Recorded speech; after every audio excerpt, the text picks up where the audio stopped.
विधानसभा निवडणुकीत महायुतीला बहुमत मिळालं तर दुसरीकडे महाविकास आघाडीला दारुण पराभव स्वीकारावा लागला। त्यानंतर देवेंद्र फडणवीस यांनी मुख्यमंत्रीपदाची तर एकनाथ शिंदे आणि अजित पवार यांनी उपमुख्यमंत्रीपदाची शपथ घेतली आहे।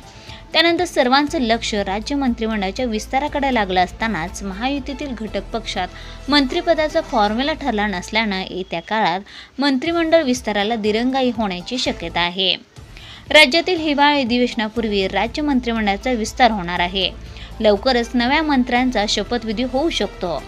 महायुतीमधील 3 घटक पक्षाने दावा केला असला तरी कोणाच्या वाट्याला किती मंत्रिपदे येणार हे अद्याप ठरलेलं नाही। त्यामुळे हा फॉर्म्युला ठरल्यानंतर त्यानुसार खातेवाटप फायनल होणार आहे। त्यामुळे हा फॉर्म्युला कधी ठरणार याची उत्सुकता सर्वांना लागली आहे। महायुतीमधील फॉर्म्युलानुसार भाजपच्या वाटेला 22, शिवसेनेच्या वाटेला 12, अजित पवार गटाला 9 पदे मिळण्याची शक्यता आहे। त्यामुळे हा फॉर्म्युला फायनल झाल्यानंतर खातेवाटपावर चर्चा होणार आहे।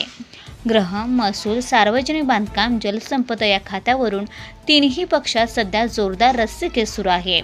त्यातच विधान परिषदेच्या आमदारांना संधी दिली जाणार का यावरून मतभिन्नता आहे। त्यामुळे मंत्रिमंडळ विस्तार रखडला असल्याचं पुढे आलं आहे।